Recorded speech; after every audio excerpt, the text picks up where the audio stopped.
tiring, right? One of my students yesterday brought me, we like had talked about energy drinks on Monday. So he brought me a Ghost energy drink at like fucking 4 o'clock. I'm like, can I drink it tomorrow? I don't want like an energy drink like that late in the evening. And I normally have a coffee in the morning, and this is doing the trick, but like, I don't know that I like my fucking caffeine carbonated. It's not the best. It does, like coffee, I think, tastes better too. But it's working now. All right, so Math 21.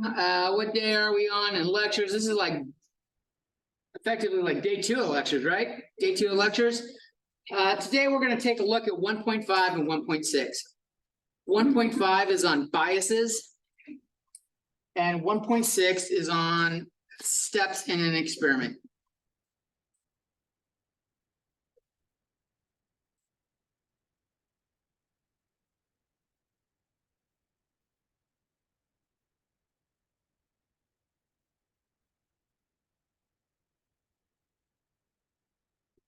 So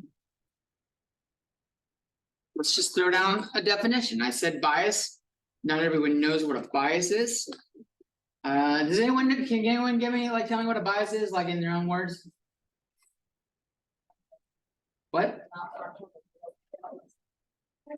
That's unbiased. Oh. Unbiased is not picking sides. Bias is actually having if you have a bias, if you have is a favoring or inclination.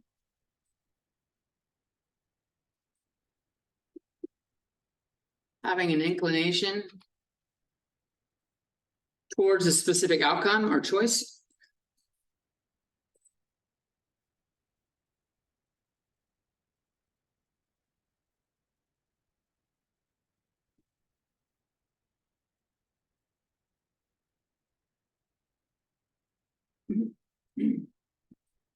Choice, option, group. There's lots of ways to look at bias. You've got a favoring of one over another. Over others. So you have a favoring of one option over the rest,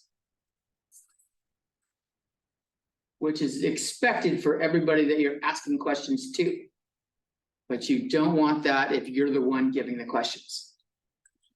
So if you are biased in what you're doing,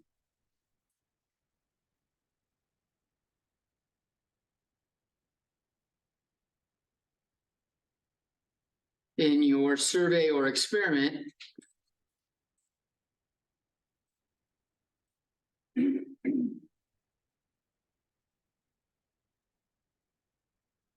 it can lead to skewed results.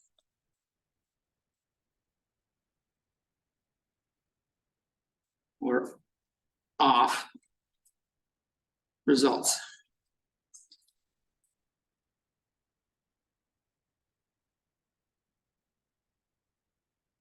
So in statistics, bias equals bad.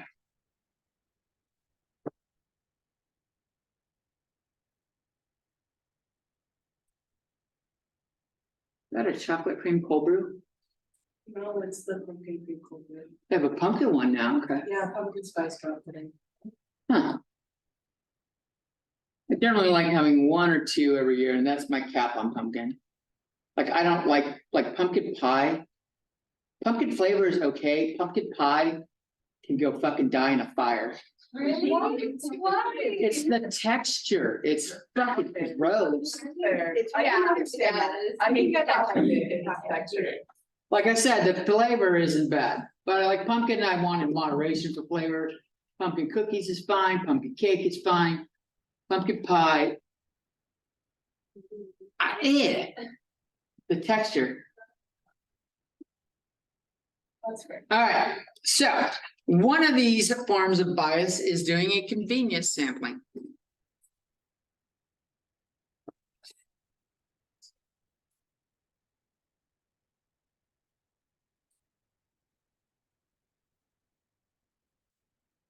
So convenience sampling is a sampling bias where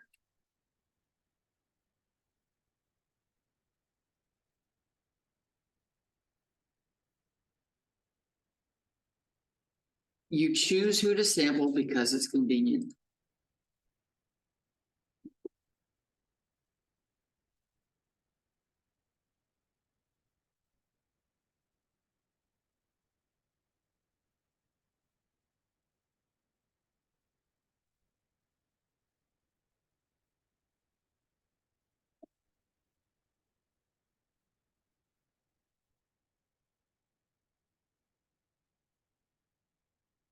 There's multiple ways this shows up. Examples we were using on, what day is it? Thursday, Tuesday? The example I used on Tuesday was me asking all my students what their GPA is. Cafe polling his students to infer something about COS students.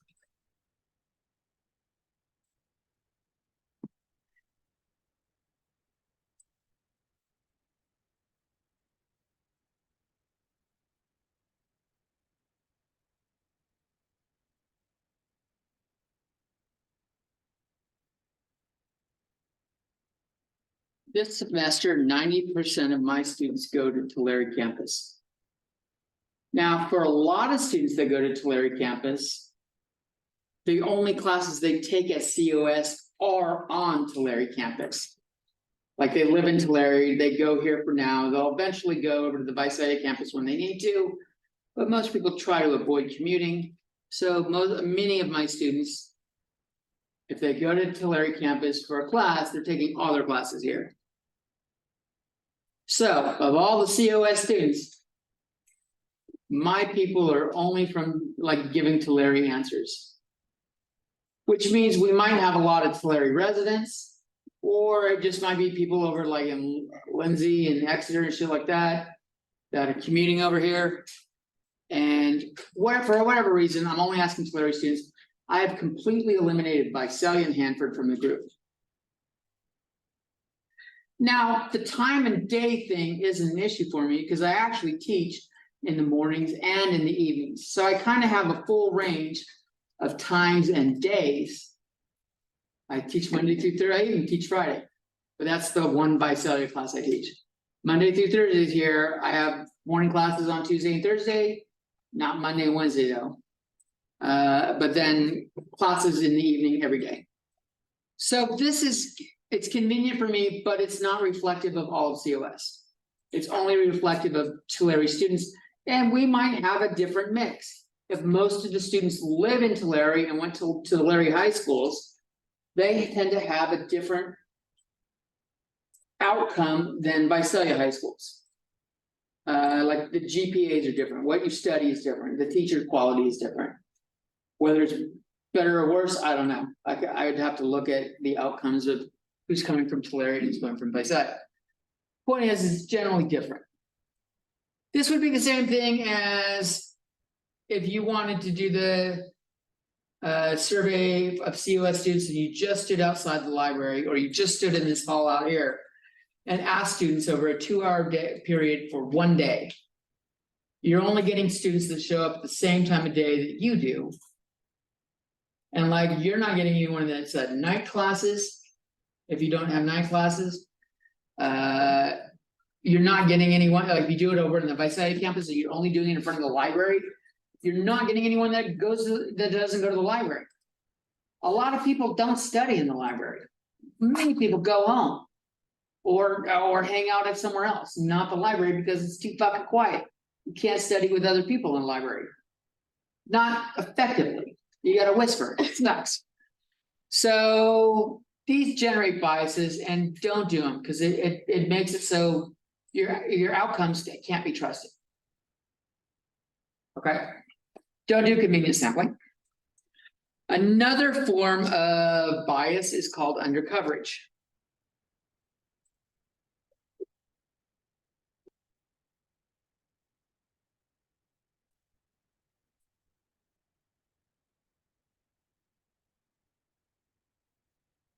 This happens when a group's percentage in a sample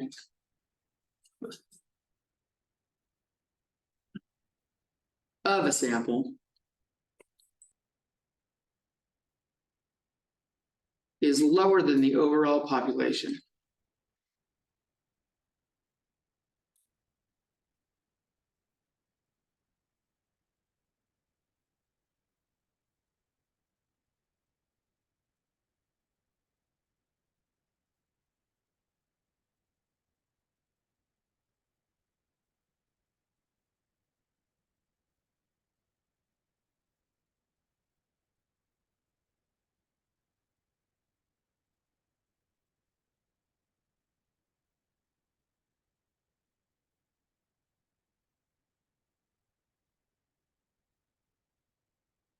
Started to think I didn't hit record. Got a little freaked.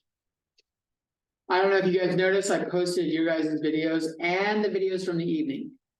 That teach in the evening as well. That way if you like attend this one and you're like wanted to see more, I say different shit at night. I try to change up my topics some. Some of it's overlap, like it's really easy to talk about me pulling my students. But I try to use different examples throughout the day.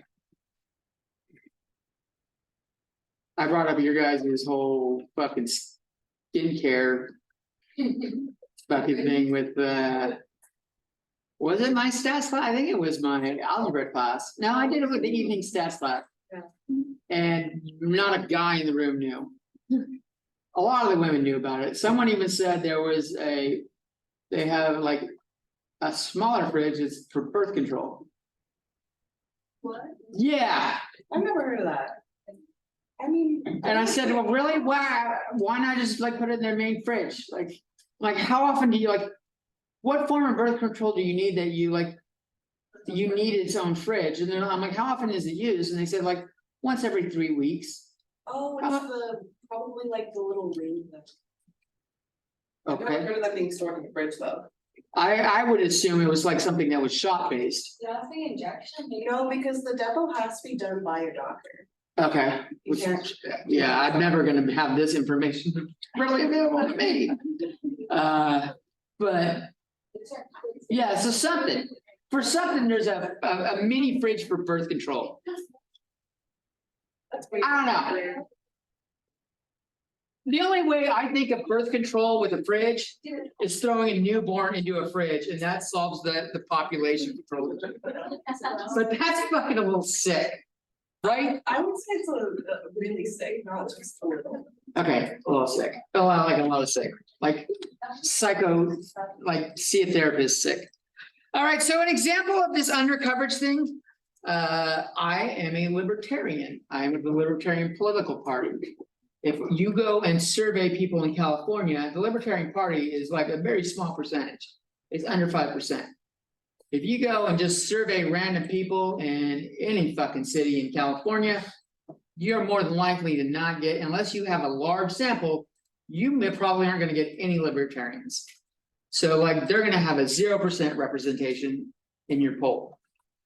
So anyone that has views related to mine aren't going to show up in a political poll for the most part. It's the same thing as if you went to San Francisco and did a political poll there where a vast majority of its citizens are of the Democratic Party. The Democratic Party does lead in California. It's like 55 or 56%, and Republicans are like 45 or 46 or something like that, where everyone else is just like a very small percent. But if you do it in San Francisco, you might get 10% that vote Republican. So the results of the survey don't reflect California at all. So that's it. This kind of thing happens a lot in politics, but it can happen in other things. So it's kind of hard to deal with. You got to survey a lot of people to like try to combat that. You can't go around like I want 1,000 people to do my survey, and I've asked like 950, and they were all Democrat and Republican. I can't go around and like search for 50 libertarians so that they show up in my group. That's not ethical in polling either. So like you can't, it's not something you can easily force. But it is something to be aware of. Okay. Ready for more? Does anyone need that up longer? I tried to yammer on about birth control for a little while and give you all time to write. All right, another example is called the non-response bias.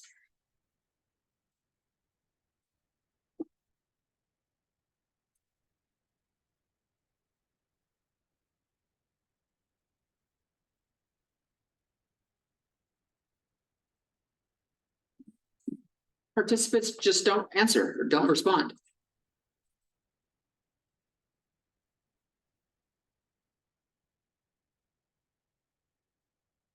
It's as simple as that. Phone surveys happens all the fucking time. Mail surveys happens just as much. I think mail surveys might be less. More people might be inclined to do a mail survey than a phone survey because it generally takes less time. You skim it and you fucking fill in the survey real quick and you send it. Someone called me just yesterday about a survey for how I voted last November about my representative in my district. There was no libertarian member on the fucking ballot. And I don't remember if I voted for David Valadeo or Reedy Salazar. I have no idea. So I decided to humor them because they said it'd be less than 10 minutes. And maybe I'm not sure. This was like a year ago. You should ask this shit in December. Voting's in November. You want people to remember what it was, not only what, but like why. And then one of their things was like, here's 8 topics or 8 reasons people vote. Put them in order, 1 through 8. I'm like,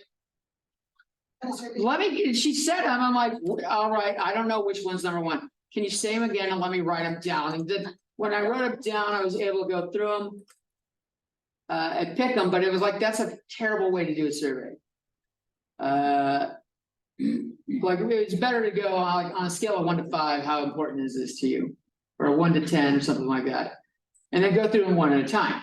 She was just like, rank these. And then one of them was, what forms of, or what ways do you hear about candidates? Or what forms are the most likely ways you hear about candidates?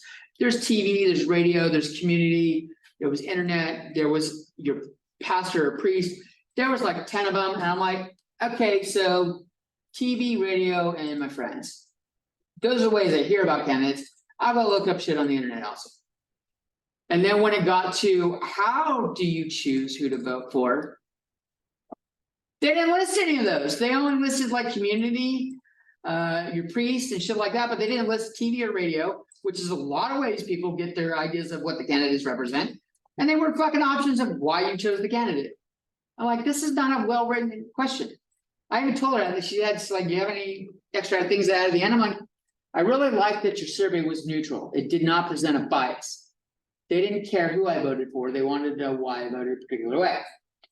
But I'm like, but your questions are terrible. I teach this shit for a living and you gotta tell whoever wrote this shit, fix it. And she's like, you're not the only one that I've heard this from. A lot of people complain about the complaint you just gave. Did it actually take 10 minutes or?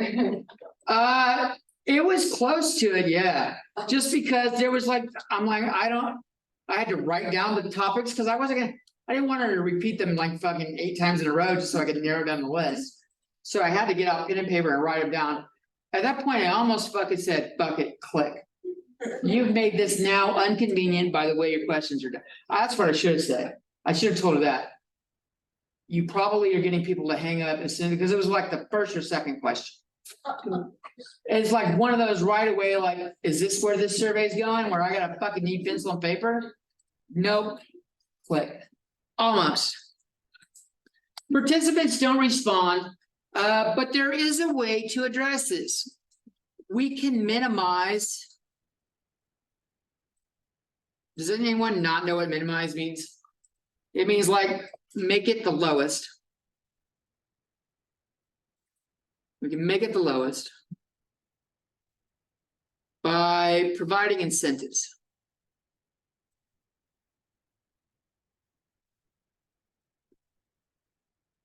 But I have an incentive one at home and I meant to bring it in today and I didn't. Maybe I'll bring it in on Tuesday or I'll fucking upload a picture of it. That's a little hard to do on the phone. They can also do callbacks. You're busy at the time. Can I call you back at another time? An example of incentivizing this is you will get mailed surveys and they will attach stable, usually a dollar bill or a $2 bill to your survey, usually a dollar bill. Every once in a while, it's like $2 because it's fucking interesting. Now, the survey is generally like one piece of paper. There's 4 fucking questions on it. It takes you less than really a minute to do. You don't need to put a stamp on it. All you gotta do is fucking fill it out and throw it in the mail as is. They get thrown away left and right. But as soon as you attach a dollar to it, people feel guilty for keeping that buck. Because they're like, it's not that much work. I could do it for $1. Some people take $1 and it's like lost money. But they get more responses by attaching money. Obviously, you can't mail like every house in the country this way, because that ends up, I don't know how many homes are in the entire fucking US, but it's a lot, right? Even $1 a pop, you're going millions, maybe billions, but I don't think it's. I know we've got like billions. I think we got 1 billion people in the US, but I don't know. I don't know. Pandemic changed the population quite a bit. I don't know what the US population is right now. But there's it's a lot of money in $1 home. So they just like do random homes in random towns, unless they're trying to get information about a single town. And if you get it, you get it. You don't, you don't. Some people keep it. Everybody keeps the buck. Some people actually do the work. More people than you would expect, because it usually doesn't take long. The ones that take long, I don't do. I'll keep the goddamn buck. If you send me something that takes 10 pages, nope. But it's 1 page, I'll do it. Other than the one that I kept from teaching lessons. I got it at home, I'll bring it in, or something like that. That's how you minimize it. Callbacks also work. If now's not a good time, is there a time that would work? Some people will say yes. Some people aren't taking that call any way, shape, or form. But some people are like, I really am busy, but I'm gonna be free later on. You can call later and I'll humor you. It's really like, I'm feeling charitable with my time right now. That's the only people that answer those surveys. Now, the form of bias is called the response bias.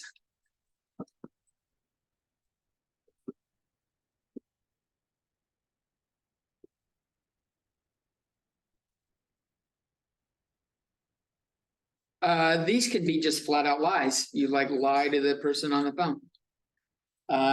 Or you misrepresent.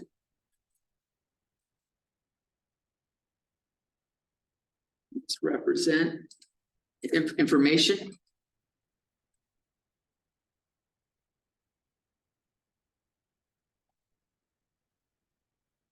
While less likely, you could have interviewer errors in this.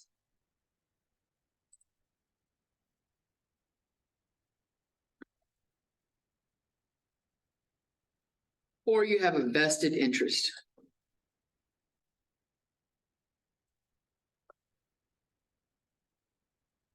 If you are a used car salesman and you are on the phone doing surveys about how do you buy a car, or what do you like trying to influence, not trying to influence, but like, would you buy a car in person in the future, or would you buy it new? Would you buy it used? You're more than likely going to emphasize a more friendly tone of voice when you're talking about buying a used car, because you're a fucking used car salesman. That's one form of response bias. Another form of response bias, this is why me taking that call yesterday is fucking an anomaly, because like I stopped taking survey calls right before the pandemic when someone called and had a survey, and it was only going to be like 5 minutes, but it was about fracking. I didn't know enough about fracking. I knew basically what it was, but I don't know all the information about it. Other than knowing what it is, I know what birth control is, but I don't know how most of the shit works. You know, I have very limited info on it. And all of the survey responses for fracking were related to. Is it bad? Is it worse? Is it terrible kind of thing? There was no option for I approve of fracking. Or anything like that. Everything was leaned towards the negative. The most. It went towards a positive view of fracking was I am neutral towards fracking. And there was several questions, but like, how does fracking affect homes in your area? And like, and they only listed negative shit. What is that? Fracking is when like they dig for oil, but sometimes they go down and they go sideways. And it can go like it's not as deep. It can. It's spelled, I'll let you look it up if you're curious about it. It's kind of an interesting topic. Fracking. It's related to getting oil from the ground. That's the best I can help you. I don't frack. So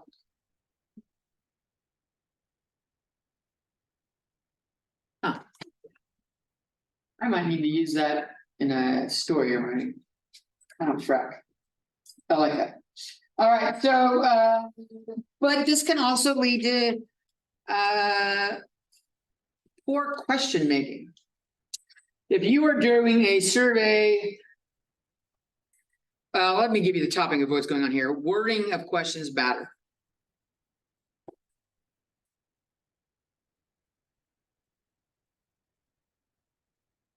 If I say, which do you prefer, Pepsi or Coke?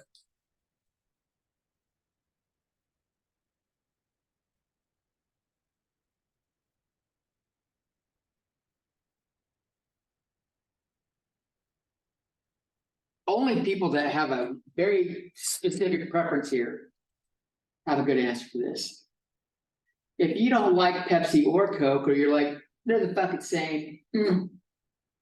A lot of times people, especially if you have more than one option or more than two options, people will spit out the last one they heard. And I fucking noticed it yesterday on a phone call when she gave me a list of fucking 8 things. And I said, what was most important? I was trying to think back to the list and I almost just said the fucking last one. And I'm like, oh my God, this is fucking a response bias. I don't remember the other ones. And so like people will say the last one. If it's a short list, they might say the first one. That might be the one that's stuck in their head. But rarely is it anything in the middle. So like this has a bias in the order the questions asked. You're better off for half the people asking Pepsi or Coke and the other half asking Coke or Pepsi. That way you're changing up the order and order is no longer affecting the responses that you get. Better off would be to make the survey a little more general and go, start off with, do you like cola? Because those are in the cola category, not soda category. Lots of shit are in soda category. 7-Up's in the soda category. Dr. Pepper's in the soda category. Those aren't colas. Dr. Pepper might be. Cola's a unique, one of those weird words. But like, if you might be like, list more than just those two. Maybe throw some generics in there. Like, do you like Shasta? Do you prefer Shasta Coke? There's other generic ones. I'm fucking brain farting on them. Great Value, there's one. There's quite a few. I grew up poor as fuck, and it was Shasta back then. I don't even know if they still have Shasta. Yeah. Shasta, they used to have some fucking good jams for Shasta commercials. Don't give me that no cola, the same old cola. I want a rock and rolla. I want a pop, pop, pop, pop. I want a Shasta. It was fucking a catchy jam.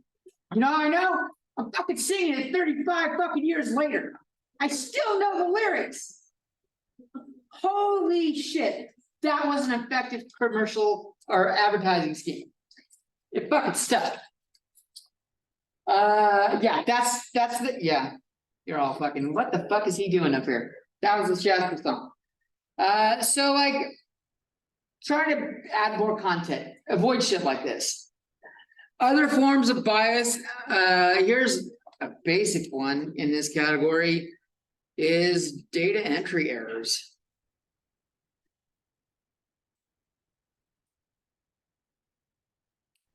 If you're asking people's ages,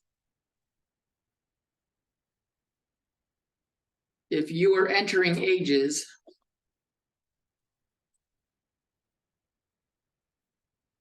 and you type 81 rather than 18,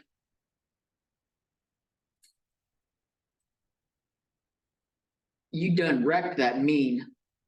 That mean is, the mean is wrecked. Unless there's a lot of people where it doesn't have as much of an impact. And it's not inconceivable that an 81-year-old would answer a survey. Now, if it's a Facebook survey, you might, like, if you're going through it, you see an 81, you might go back and check, see if it wasn't an anonymous one, if they were, because I don't know a lot of 81-year-olds that fucking use social media or computers. That's a stretch. My mom would have been 81 in May, and her computer skills, she got so many fucking viruses every time I visited her. It was like 4 hours of fucking purging her computer. Mom, quit clicking on every fucking link. My grandma's like, I think she's 87 now, and I think we're on Facebook account number 11. Right? I don't know how she has that many emails, but Oh, you just make a new email when you need a new Facebook. I guess. My mom had like 4 or 5. It was. I just gave up at one point. And like we had to like write detailed instructions down on a piece of paper for anything having to do with your computer. I hear it. I done it. And then she Lost. loses them and you have to do it again Yep. later. And then eventually you have to start writing larger. Yep. Fucking larger. But she just moved to Utah, so I don't know who's gonna help her with her computer now. Right? Crazy shit. Also, try to avoid open or look at open and closed questions.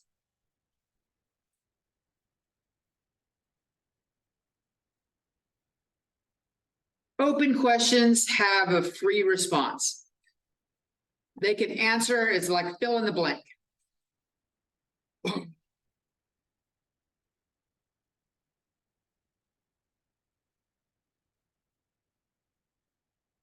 Closed questions are like that fucking Pepsi or Coke.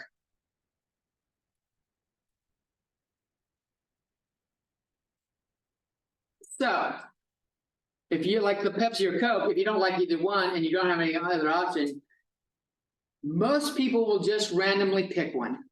Rather than saying, I don't like either, and leave it blank, they'll just randomly pick one. Which means you're getting a lot of fucking entries that don't matter. They're not real. They're really not real. So like closed questions can lead to problems unless you've got a lot of answers. Unless you list every single like soda there is, then you could like ask a question, which soda do you prefer? But how many fucking soda brands are there? Not just cola, but like sodas. You got all your generics, you got your lemon lime flavors, you've got your Dr. Pepper like flavors, you've got your cola flavors, you've got your grape, you've got your orange. Now you've got all the other fucking crazy flavors like the Jones Company makes and shit like that.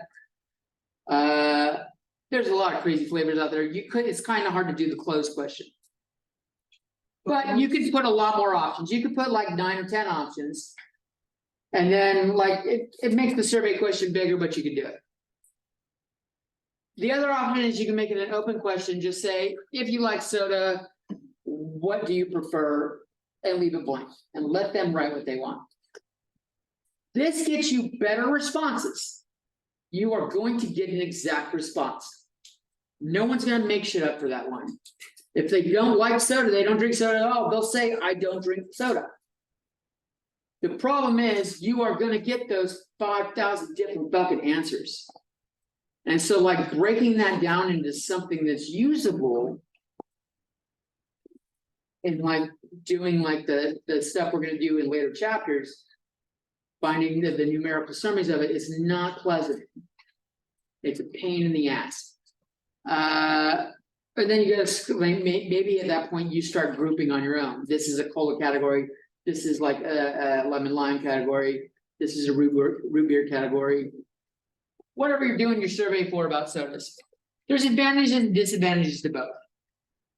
Think about what works best, but try to give the person that's doing the survey as many ways out of answering it in a wrong way. Pepsi and Coke is a terrible question. Because a lot of people don't like either. All right, that's it for 1.5. Let's hit 1.6. Any questions on biases? Makes sense. Don't cause the shit to have a tilted response.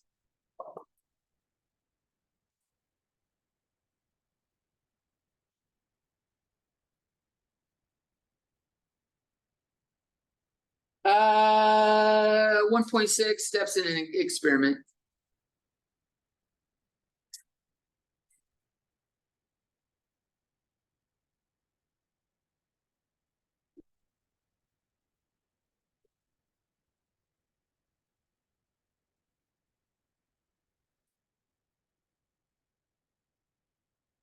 We kind of talked about this the other day when we were talking about statistics in general.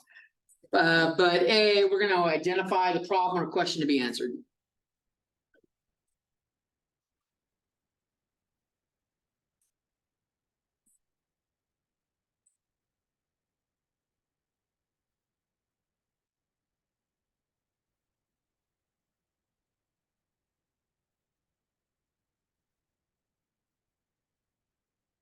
And once you have the question, this usually helps with picking the population. Or guides the choice, population choice. Guides the choosing of a population.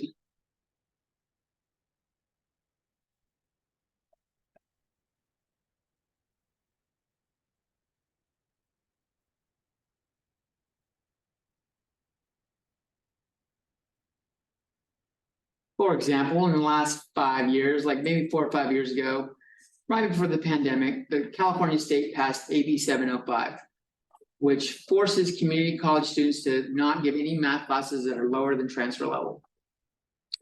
Math 21 used to have a requirement that you take pre-algebra and algebra to get into it. At least have passed that. Now, we will get a lot of students that don't have good algebra skills at all. And sometimes even arithmetic skills are lacking poorly, very badly lacking. But like AB 705 kind of forced our hand. And so if I'm asking a survey or I want to see how is AB 705 affecting success rates in college, AB 705 was a California law initiative. That's going to help me pick my population. It doesn't make sense to pick students in Nevada unless they are attending online at California college. But usually you want California citizens to answer that question. You will ask, and it's related to community colleges. They do not have the same fucking rules for universities. Universities, they can actually make you take a lower level math course. Who the fuck's running this country or this state? I don't know, they're fucking morons. It's a state like community colleges are held to a higher standard than universities right now until they fix it. I'm sure they're coming down on universities next. But if I'm doing research on this, this restricts my choice of population to be people that are attending a California community college. Preferably only California community colleges. So you might eliminate online people, or at least out-of-state people. Some people like take classes that live in Texas and Oklahoma, but they might be taking classes at all sorts of universities just because it's like this one's cheap and available here, that one's cheap and available over there, and they get their education that way. That's an example of that. Then identify factors that can affect the outcome.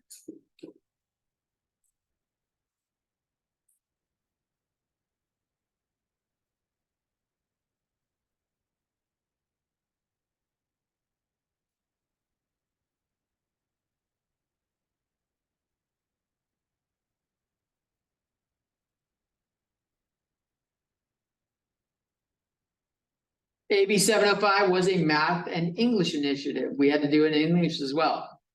They got to put you straight in English 1 right now. And maybe some factors that might affect the outcome is if the student has a parent that has a degree in mathematics or English. If your parent has a degree in it and you actually, most people have a good relationship with at least one of their parents, that can be an advantage where you might not be reflective of the appropriate outcome. So maybe identifying that and like factoring those people out of the end because they're non-typical students for this, they're outliers. Something like that. After we've done that, we want to determine the sample size to be used.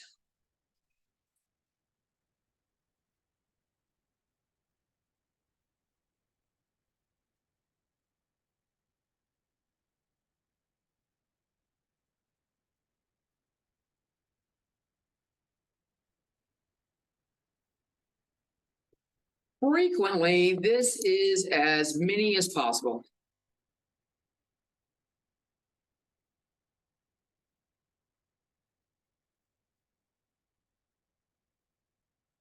Given enough time and money. Time, money, and resources.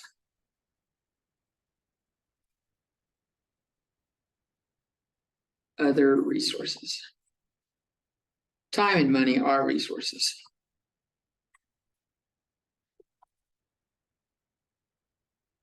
In fact, time is the only one you're limited on. You could win the lotto. So whatever you think your limited money and income is by what you want to do, you win the lotto, fucking, you could have $1 billion. And that may not be something you ever possibly imagined.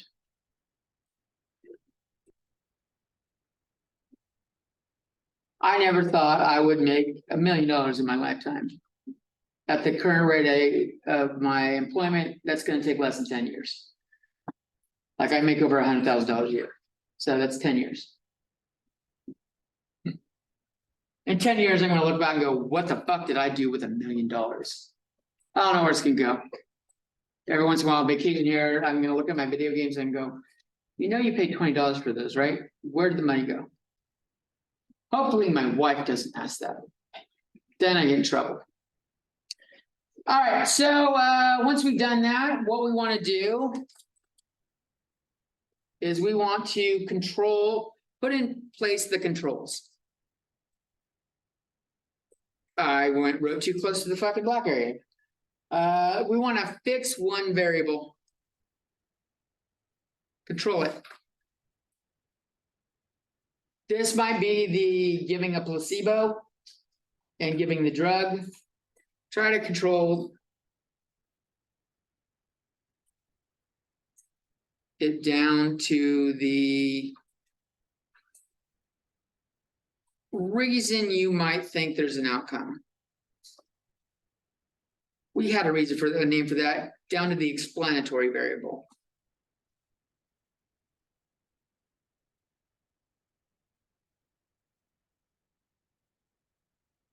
If you could fix that one, like the case with the mini fridge thing, there's a way to control that. You pick groups of people that did not have a mini fridge at all in either group. And then you give one group a mini fridge and the other group doesn't get a mini fridge. And you see what their body mass index, BMI is now, and check it again in maybe, a year. You could test then whether or not mini fridges affect obesity. The idea there is if you've got 500 people in each group, things like exercise and diet and shit like that will balance out. Both groups will have people that are not fit, and both groups will have people that go to the gym every day. Stuff like that, so that balances out. The only thing that doesn't balance out is the fridge option. That's the kind of control I'm talking about.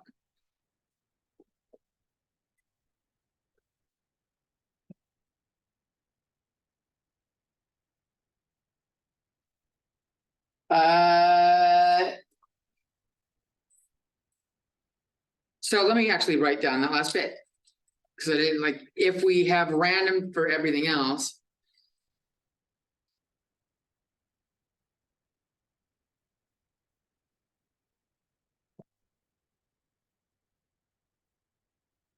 It tends to reduce the effect of uncontrolled factors.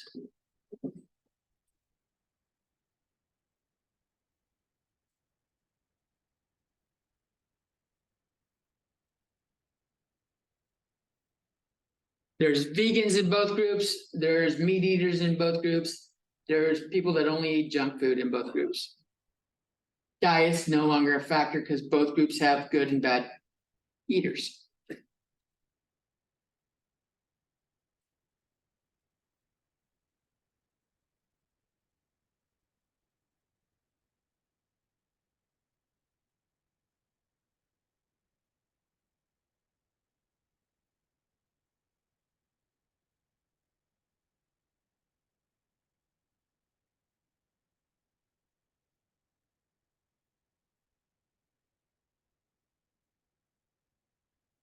Oh my God, it keeps tripping me out. It looks like it has more foam than it did earlier. It's because it's like stuck on the sides. Right. No, like I've gotten the chocolate cream one and the foam level goes down with it. That one, it just looks like the foam is growing. It's like sticking to the side. It's fucking crazy. It's actually seeping into the drink. It's just like, as I drink it, the foam gets stuck on the side. Right. The chocolate cream one isn't fucking chocolate. It's like chocolate malt. And I've had it where like didn't taste chocolatey at all. They're like, I swear this is not chocolatey. They fucking doubled it for me once. And like, it still didn't taste chocolatey. So like maybe the malt was like getting old or something. Or maybe I just had too much chocolate recently. And so like anything that wasn't like pure chocolate. Who I knows? think it's because it's like majority coffee, so I think the coffee overrides the chocolate. Because the cold brew is just straight coffee. Right. And then the cream is the only part with the chocolate in it. Right. So I feel like the coffee probably just overrides the chocolate. Well, they generally do the same amount of foam in each one, and sometimes it doesn't override it. So like, I don't know what's going on. Either way. That's a fun, so I've seen students do surveys on coffee place or caffeine choice for the project near the end of the semester. Cause like a year or two ago, it was down into, do you prefer Starbucks or like having coffee at home? Now we've got like Dutch Brothers and other shit going on, like Human Being. A couple years ago, there wasn't a lot of those out. Now we got a lot more. All right. If you do that up longer, let me know. Otherwise, it's out. 1 point or more on this. The next step is now that we've done all that, we can do our experiment. E is for experiment. Conducted to collect data. Collect your data. With this, you will summarize the data.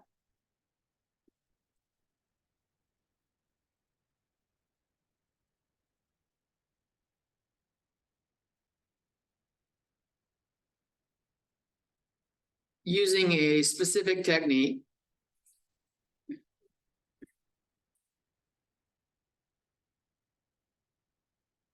Related to the type of research.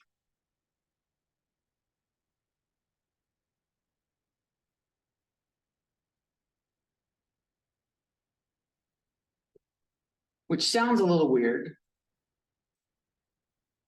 But like the process for figuring this out related to something where you're looking at the average of a group is different than whether you're looking at the proportion or percentage of a group. Like average is the average scores kind of thing, average value. Percentage is like which people said yes to the question. That kind of thing. So there's like different ways of dealing with that.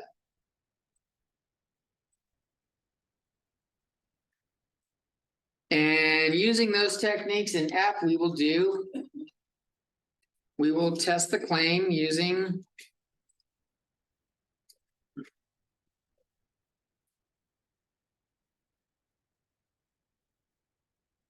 inferential statistics techniques.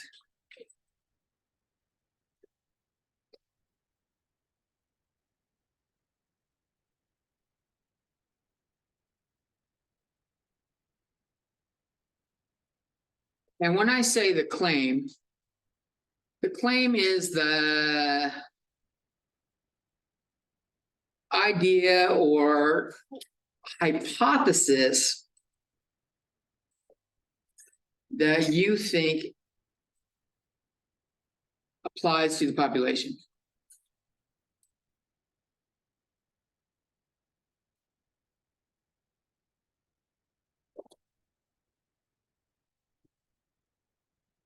And it's obviously regarding the research topic.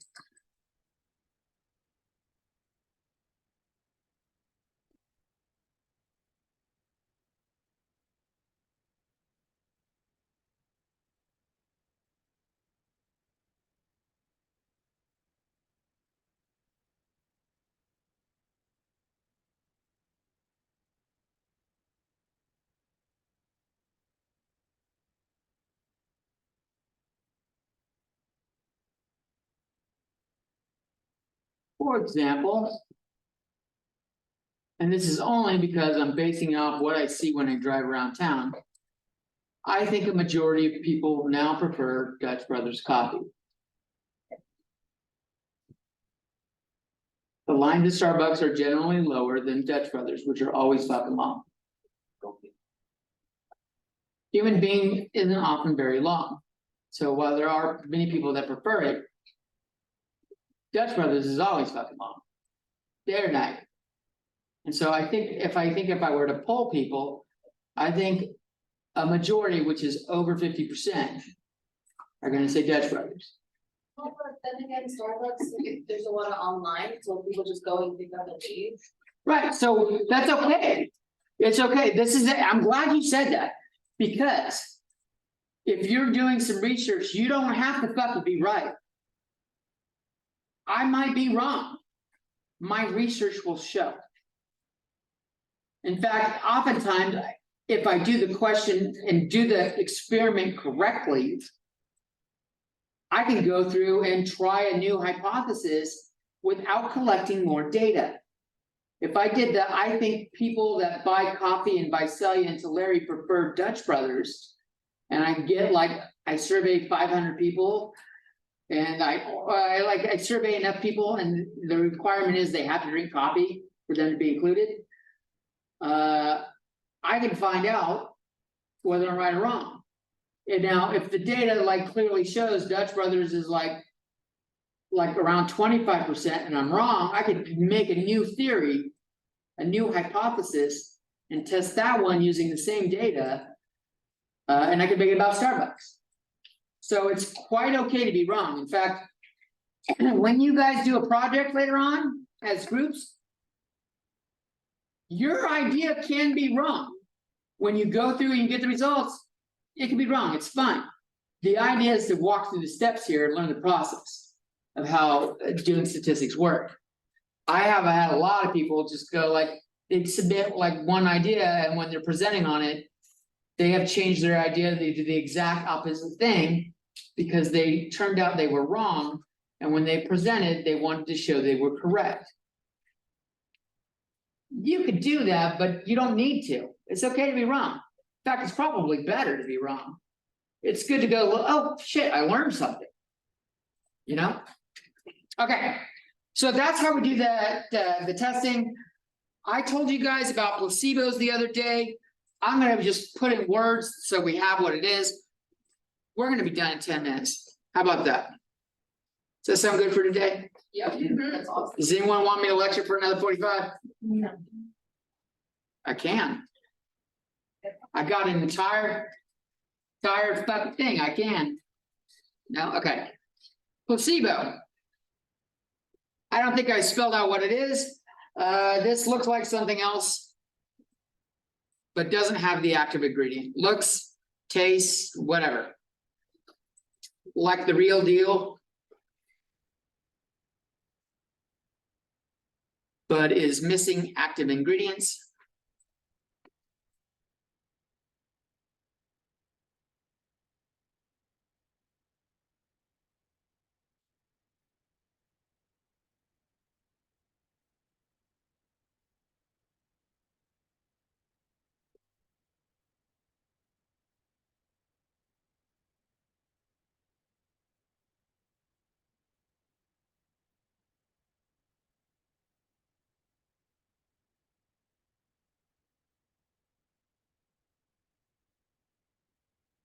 This came up in terms of the double blind we talked about, but I don't know that I really talked about the single blind. So a single blind study. The participant doesn't know what they are taking.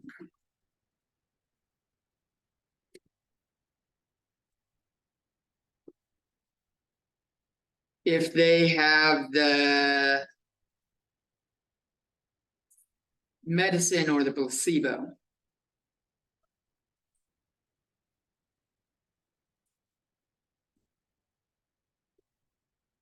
But the dose giver does.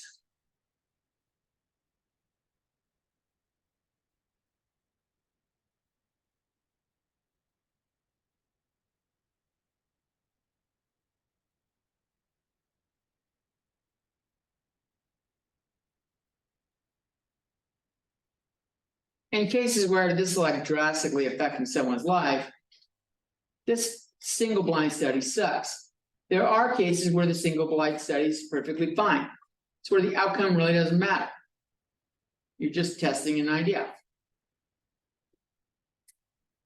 And you're not like changing lives and shit like that.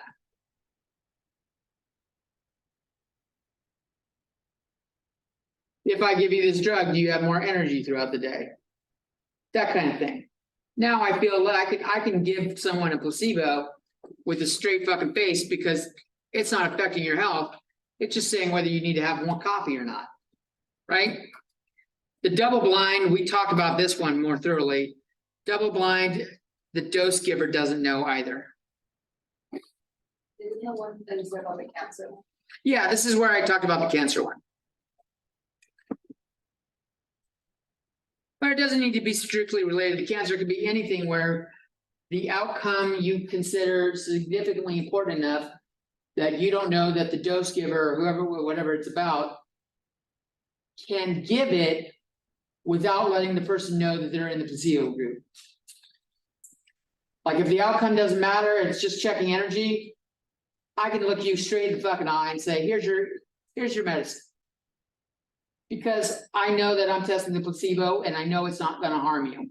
It's not gonna give you more energy, but it's not gonna harm you.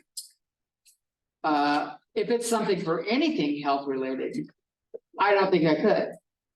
Even if it's down to losing weight. I don't know that I could hand one group of people a pill saying this is gonna help you lose weight and it doesn't do anything. Because they're really fucking hopeful. And I think I'm gonna like not be able to look them in the eye. So double blind is good in that way. Someone like the way you deal with this is you have the tray out for the one person makes the tray to give the doses. And they like put whoever like Cassie, this is your tray. Your fucking name is on this tray. You walk in, you see this tray of doses. I'm not in the room, but I prepared the tray. You don't know if I put the medicine in there or the placebo in there. So you can walk in the other room. That's how there's got to be an extra person in the process. Someone has got to make up the doses and give them to the dose givers without interacting with them. That way you don't know what you're giving out. The last one I want to talk with you about is the matched pairs design, which is a good choice.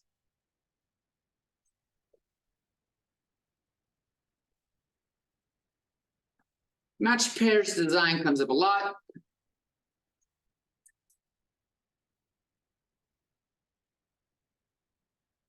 This is where we pick two connected things.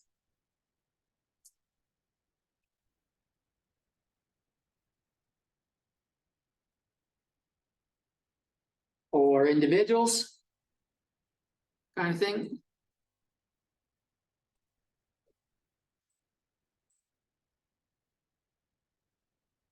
One gets the thing in question and one doesn't.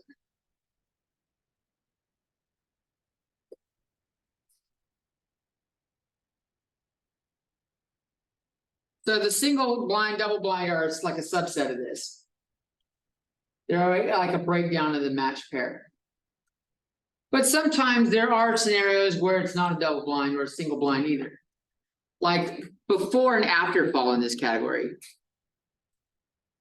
You can use the same individual and you're just seeing what happens before and what happens after. My doctor's doing that with me fucking right now. Gave me a new medicine for blood pressure, and I gotta go back in next Thursday. It was just a month ago, and he's gonna check everything in a month or in this week and go, was it helpful?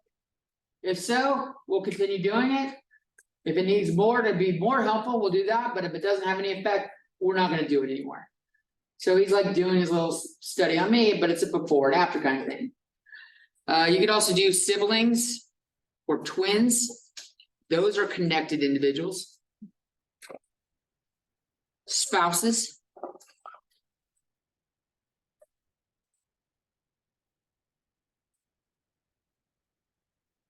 Spouses tend to be better than those in a relationship or lovers or something like that. So something where they have a long-term connection, but it doesn't have to. You could be just checking any relationship. They might be paired by location.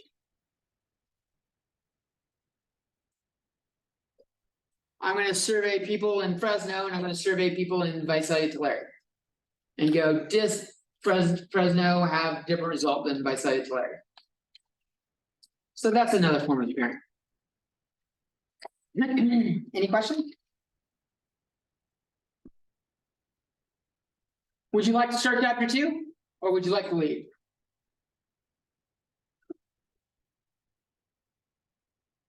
All right. Get the fuck out. Sorry. I said we'd be done in about 10 minutes. You don't have to leave if you'd like to do work on homework in here, you can. But as soon as you guys are gone, I'm gone.